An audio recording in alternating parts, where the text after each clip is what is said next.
Welcome to The Lost Debate, a show for political eclectics. And today I talk to Stephen Witt from The New Yorker all about an article he wrote about humanoid robots. But before we jump in, I missed you last week. I ruptured my bicep tendon while surfing in Costa Rica. I had to come back and do everything possible to get in for surgery. And so I got a surgical repair on my arm.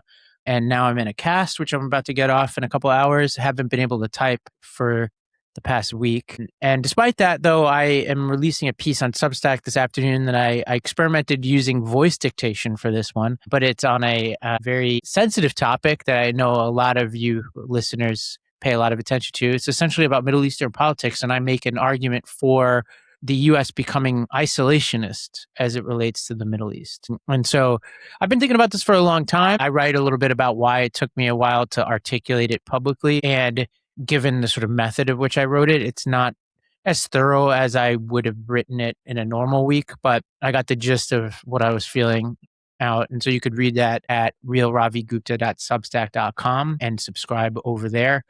And hopefully, after I get this cast off, I'll be back to typing normally. I'll find out in a couple hours, and hopefully we'll be back to business as usual next week. But without further ado, let's jump into this interview with Stephen Witt. Stephen, welcome to the podcast. Thank you so much for having me. Well, you wrote this fascinating piece for The New Yorker about humanoid robots, asking the question, are they ready to be deployed? Before we get into what you learned, what is a humanoid robot? And, what's the distinction between like a humanoid robot and something like a Waymo that you write about? Right. Well, just as the name implies, the humanoid robot looks like a human. It has arms, it has legs, it usually has a head, it's got a torso, and its movements and its actions and its capabilities are patterned after what a human can do. So they talk, they pick things up with their hands, and they walk around on 2 feet, bipedal. As opposed to a Waymo where really it's a car with a system built into it. This is really meant to kind of capture what a human can do in the real world and mimic it, and in some cases even exceed it. And as we're recording today, July 29th, 2026, are there any humanoid robots that people can buy commercially today? Oh, yeah. There's a ton, and there's many more coming to market soon. Probably the most popular humanoid robot that you could get delivered to your home right now is one made by a Chinese manufacturer called Unitree. They make a small 4'6" robot called the G1 that is a little clunky. Its movements are a little erratic. I would describe it as almost even a little bit drunk. It doesn't have a face. It has a hole in its head where a face normally would be, but it's open source and you can program it to do all sorts of stuff. Researchers love this robot. It's popular with hobbyists. It's not going to, kind of like do your laundry for you or anything, but it can do some useful tasks if you program it to do so. It can dance, it can move. Perhaps you've seen robots doing kung fu. That's often a G1, or landing a backflip. A G1 can do that. And with a little bit of training, maybe you could get up to pick up some dirty clothes and put them away. We'll have to see. But on the market, there's plenty more coming. The big one that's coming later this year for home delivery is the one I wrote about. And this is the 1X. This is Neo's robot. This is like, in terms of design at least, this is like the iPhone of robots. It's beautiful. It looks great. Unlike the G1, it's soft. It's quiet. It doesn't seem like it would hurt you. And it's taller. It's about 5'6", but it only weighs 66 pounds. And when you say it's soft, like describe it. Like if I'm looking at it, like does it have skin-like features, or is it still kind of No. So that's on purpose, right? They want to avoid what's called the uncanny valley effect, where the robot looks too human and creeps you out. Basically, they started with a normal-looking robot, and they gave the designer, a guy named Dar Sleeper, the following instructions. They were like, well, build a robot that doesn't scare children. So his first iteration, he was like, yeah, this scared everyone. It scared everyone under the age of 100. It was terrifying. But he kept working on it, and he got a few more iterations to down where he only scared like 12-year-olds. Now this robot, everyone's comfortable with it. It doesn't even scare children. It doesn't even scare babies. And basically what he did is he made the robot kind of look almost like a stuffed animal. It has 2 black cameras for eyes, which look like buttons, and no other facial features. It's soft. It's quiet. You really notice this, how quiet it is compared to other robots, which are quite loud, and really you can hear their motors kind of like whirring and clonking around as they walk. Neo's quite quiet. And then I think, and this was kind of the stroke of design, he put the robot in clothing, which robot manufacturers typically don't do. So he designed this soft kind of like nylon bodysuit for the robot, and the robot actually wears it like a zipper. So this thing is soft. If it fell over on you, I don't think you would feel like it would hurt you. As I put in the article, if it served me an espresso, I'm not sure I would look up from my phone. It looks like something that would work almost in like a high-end fertility clinic or like a day spa or something. It's just so gentle and non-threatening. And who's making that robot? Yeah.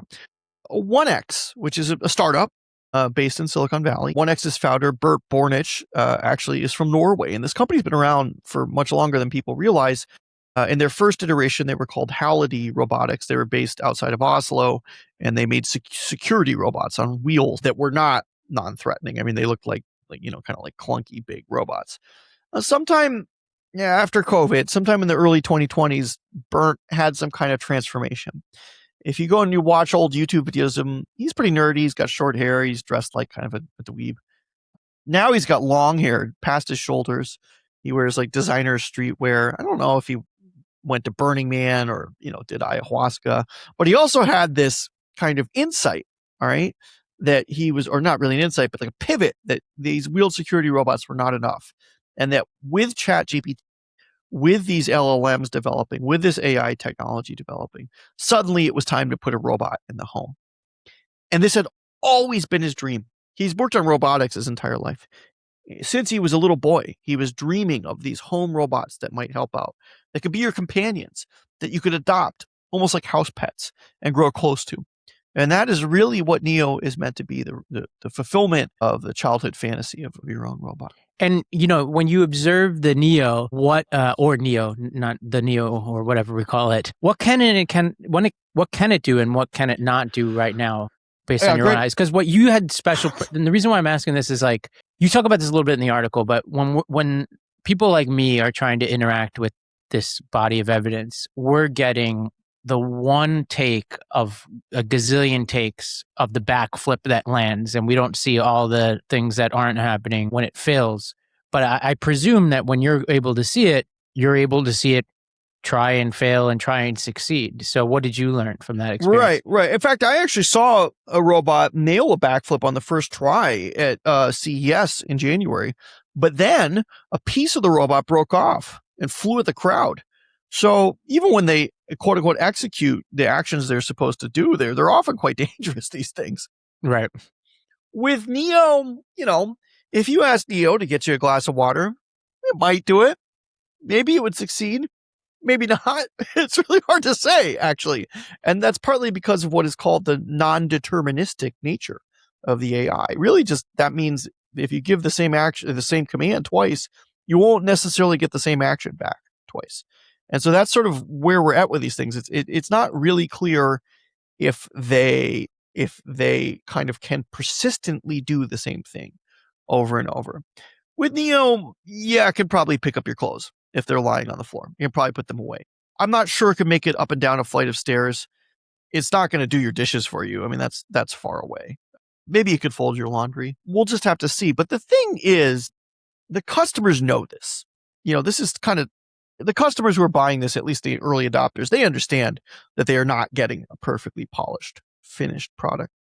But the demand for this among a certain kind of person who's there's a certain kind of person. I am not this kind of person, but there's a certain kind of person who is just obsessed with robots and has been. I mean, this is the unifying thread of almost all the roboticists and all the customers I talk to, that they've wanted this since they were little children. Yeah, this is my Uncle Ray, who's probably listening. Like, he'll probably buy one of these things. Now, it's $20,000, right? This robot? Yeah. And it's just, so as you're describing it, though, it's mostly a status symbol, really. Well, going back to its capabilities, that's what the AI can do. But there's another mode for this, which is you have a teleoperator remotely project itself into the body of your robot and then articulate its limbs for it. Almost like a virtual marionette. Okay. And so somewhere off site, you got a robot operator, or what's called a pilot, in a VR headset with like VR controllers, and it's actually moving the robot around for you. Once you do this, the robot has far more capabilities because the puppeteer is pretty skilled, right? It's almost as skilled as a human. So as Bert put it to me, if you wanted the robot to say bartend a party, you would go into this remote teleoperation mode, that is. Now you'll know that this is happening because the robot's little earpieces will light up, indicating to you that it's being remotely teleoperated. But your operator will see through the robot's eyes. In that teleoperation mode, the robot's actually quite capable, but it's kind of cheating, really, right? Like a human is doing it. But what's happening is that the human is generating data that the AI can eventually learn on. So the long-term play is with enough human remote teleoperation, you'll be able to kind of, at 1x, right, the human teleoperators sit directly next to the AI team. So they're feeding off one another. And the hope is that eventually you'll go to a kind of a fully autonomous mode. And yeah, 20 grand. I mean, these things aren't cheap. And the reality is, especially for the early adopters, it's going to cost more, probably. It's a status symbol. It's something for a rich guy or rich person in Silicon Valley or Miami or New York to have around their house. I mean, that's where the orders are coming from. And they've promised to ship this year. So I imagine before Christmas. Yeah. How many, do you have a sense for how many orders they're expecting? I think it was 10,000. They're bottlenecked less by the number of orders, which is quite large, just simply by the number that they can manufacture. You know, building these things is not easy. Are they manufacturing? I know they're designing them here. Are they manufacturing them here too? Yes, they have their own manufacturing facility. I didn't get to visit that. It's across the bay in Hayward, but they have a whole factory in America of people building these things. You know, the design of these things is exquisite, I must say. The secret that they figured out, or the thing that I think they did is very clever, is they use tendons. So in your body, your tendon is the tissue that connects. Well, I know because I ruptured mine. That's why I have this. Oh, yeah, last week. Yeah, I ruptured my tendon. I had no idea. Surfing. So I had surgery last week. Sorry to hear that. Yeah. So the robots are one up on me now. They have more functioning tendons than me at this point. Well, unfortunately, as you know, the tendon is what connects the muscle to the bone. And in the robot, what they've done is they've connected the motor to the joint. And so with these tendons, they need far fewer motors than other robots. And that makes them much quieter. And what do they make the tendons out of? It's like a cord, I don't actually know the exact, they didn't tell me. It's still trade secret, but it's a cord. It looks like a rope. It looks like a braid, like a small braid, small braided rope. And it looks pretty durable. I think it's unlikely to snap. You never know. I wouldn't send Neo surfing, but basically the robot can use these to articulate its limbs in a much quieter, kind of more naturalistic way. And you really notice that when you see it, how more naturalistic its movements are, rather than having, for each joint in the finger, a different motor moving it, right? You have one tendon pulling the whole thing. And that's biomimicry. It's designed by biomechanics, and you can just see the difference up close. Now, the flip side of that is actually that makes the robot relatively weak. You know, Neo is not strong. It only weighs 60 pounds. I think it only lift like 15 pounds at a time. But for 1X, that's a feature, right? They don't want it to be strong. It's going to be around humans. They don't want it to hurt people. They want it to really have limited capabilities in a certain way. Now, so their goal at 1X is to ship these. That's like their big milestone. Ship these out this year. Did they give you any sense about whether they're working on the 2X while they're working on the manufacturing of this one? That's far away. They got to get this one out the door. And the thing is this. I think the play here, the play of updating is not really in the body. I mean, I'm sure they'll come up with more sophisticated models as time comes out. But 1X, even this model, is very well designed. It looks finished. What's not finished is the AI. What needs a lot of work is the AI that controls these things. It's just not there. Their bodies are way ahead of their brain. But the thing about that is that robots, you can just wipe their brains and put in a new operating system at any time. So the play is just to get these things in people's homes. And then hopefully you actually, as a customer, will watch them improve in front of you over time. They'll get better and better at tasks. Something the robot wasn't able to do a month ago, maybe it can do now. And kind of the most fascinating thing that I learned about this is that robots have a hive mind. It's like the TV show Pluribus.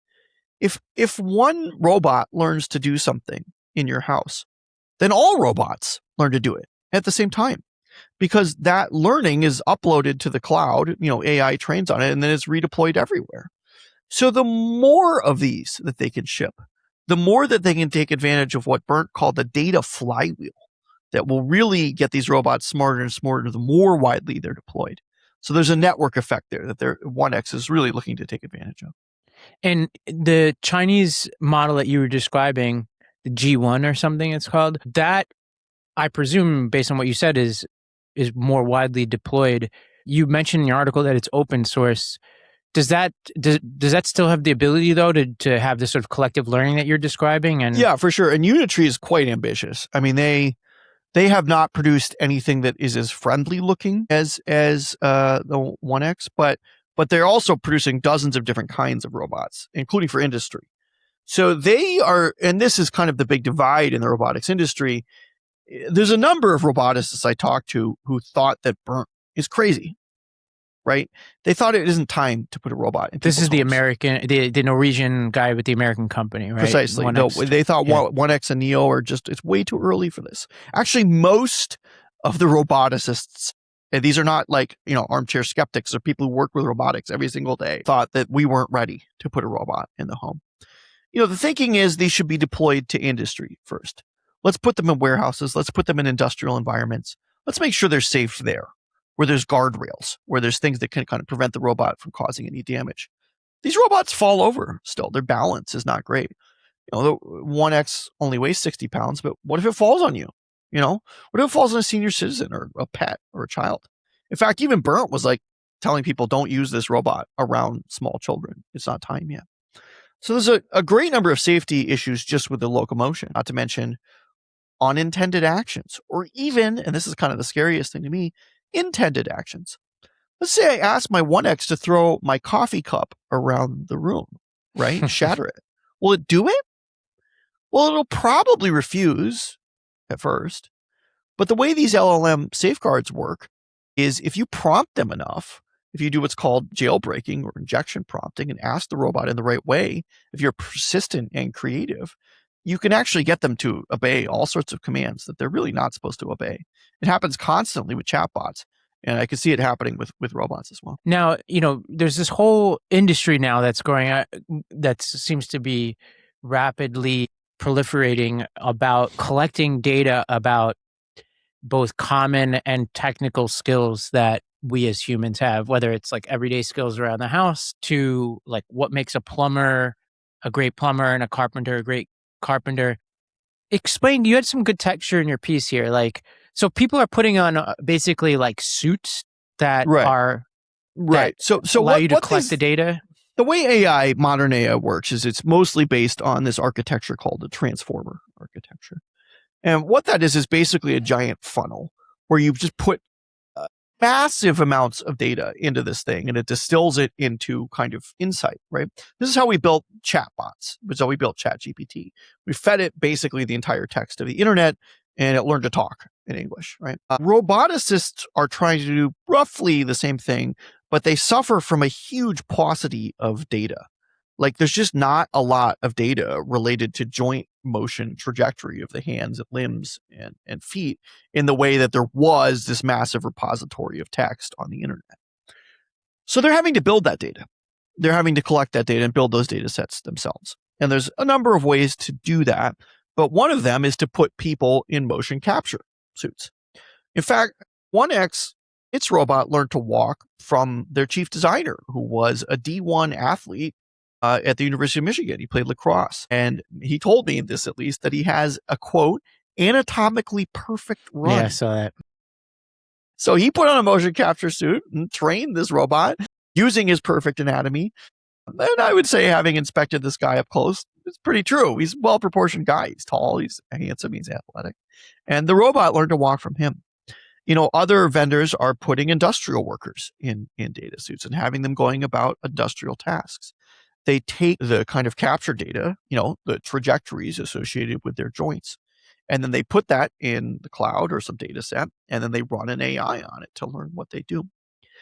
The problem with this approach is even if we put everyone on Earth in a motion capture data suit, we wouldn't generate as much data as was used to initially train ChatGPT. So even with this, there's not enough data. So the roboticists are trying other things, like they're feeding first-person video of people doing actions into the robot. They're trying to learn just from watching videos of people moving around if they can create data sets in that way. They're getting better at this. Robotics and the roboticists will tell you this, they have not yet had their Chat GPT moment. They have not had their kind of coding GitHub moment where you interact with a system and you're just blown away. My God, how did they do this? How did they make this happen? It seems real. It's talking to me. Obviously, the voice and language commands are there, but the movement is not yet there. Having said that, many of the same people who built ChatGPT and who worked on these problems are now going into what's called physical AI to solve this robotic. I mean, they must be getting a ton of venture capital investment that is very patient, I would imagine, because the prospect of making a profit in the near term is probably very low. Yeah, no, profits are not, no one is thinking about profits right now. At least, not this year, not next year, not even 3 or 4 years from now. Over the long term, though, this should be extremely profitable, right? Especially in the industrial side. If you can knock out, I'm talking to people who are building toilet cleaning robots, who are doing dishwashing robots. You can imagine how that might transform the labor industry, the labor workforce in the restaurant industry, in the hospitality industry. And then you look at heavy industry, warehouses, this kind of stuff. Robots will obviously be very, very, very useful there. So whoever figures out the kind of robotics industrial side of it is going to make money. There's money in this.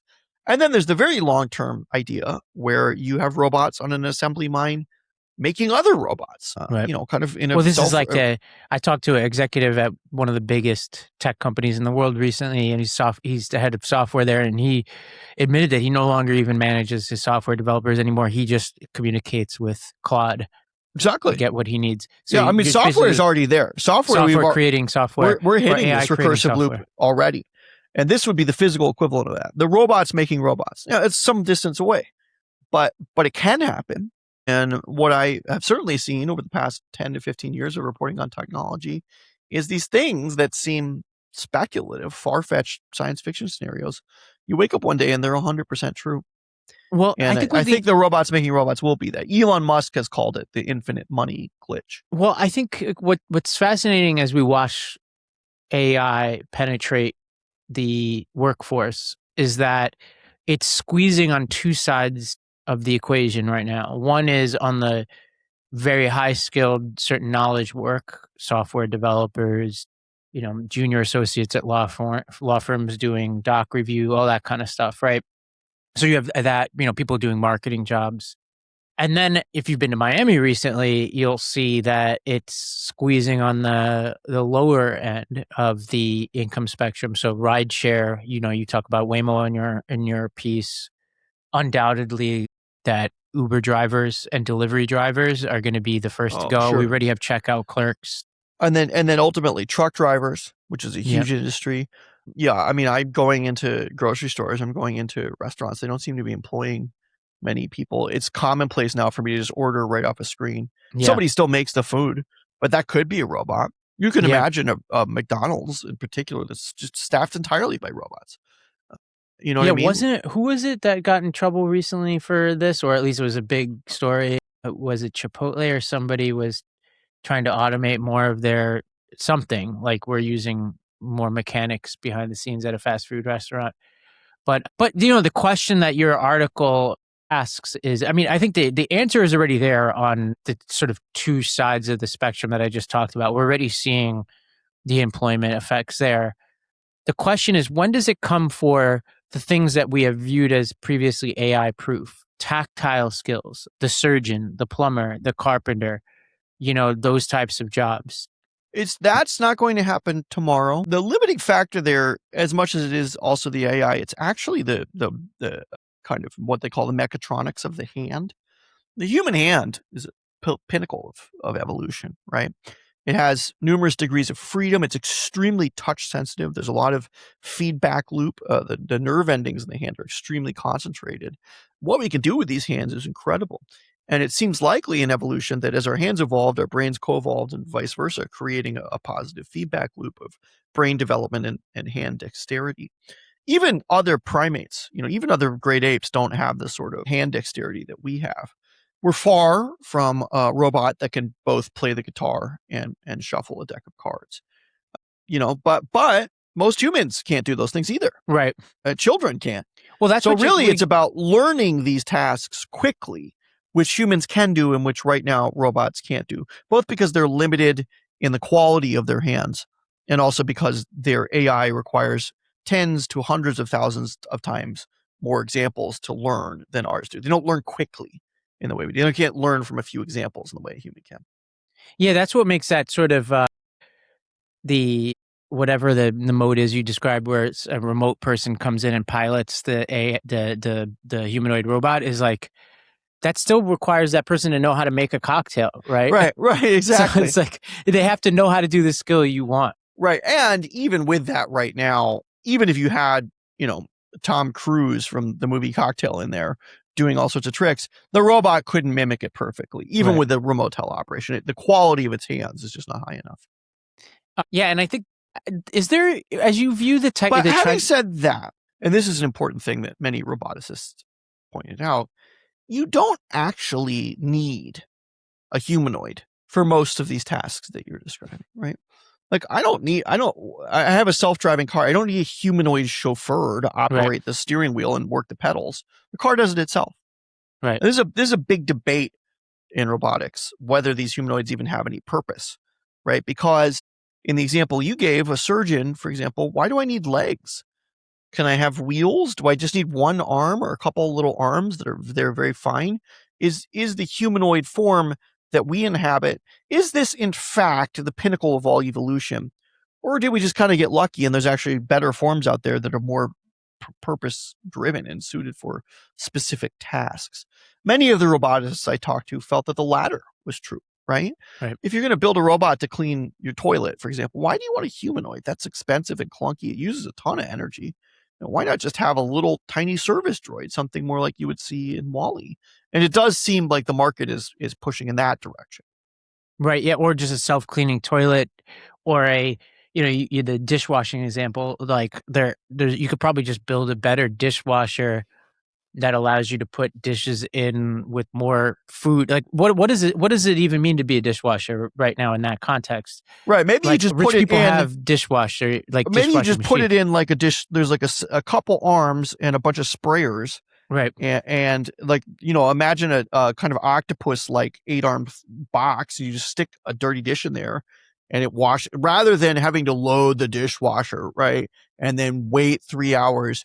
Anytime you put a dish, you just put it in this box. The arm takes it, hits it with sprayers, scrubs it hard, has cameras to do it, and then it pops out in some slot and it's clean and polished and maybe even dry, right? Right. Almost more like a car wash, right?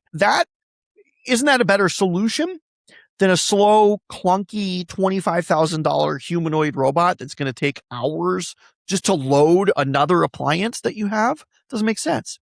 So this is a point that many roboticists made to me. Well, Stephen, this is a really fascinating article. We'll link to it in the show notes. Anything else you want to plug? Anywhere folks can find your work other than the pages in New Yorker? Oh, yeah. My book, The Thinking Machine, which is the history of NVIDIA. NVIDIA has a huge presence in robotics. In fact, they build all the microchips that run all this stuff. One of the most fascinating things I learned in this article is that in NVIDIA, in humans, our brains take about 20% of the energy that our body produces. In a humanoid robot, the NVIDIA microchip can take up to 60% of the robot's battery. So most of the energy is actually going to this microchip. NVIDIA functionally already has a monopoly on this industry that's just coming into existence. So, well, we'll link in the show notes. I interviewed you. It must have been a year ago or something in that book. Yeah. So I'll link to that. Yeah, the book's still out. It's more relevant in some ways than ever. NVIDIA remains. They actually just yesterday were temporarily dethroned as the largest company in the world. Apple actually beat them for a day. They're always neck and neck, though. Wow. Yeah. Well, thank you very much, Stephen. I really appreciate it.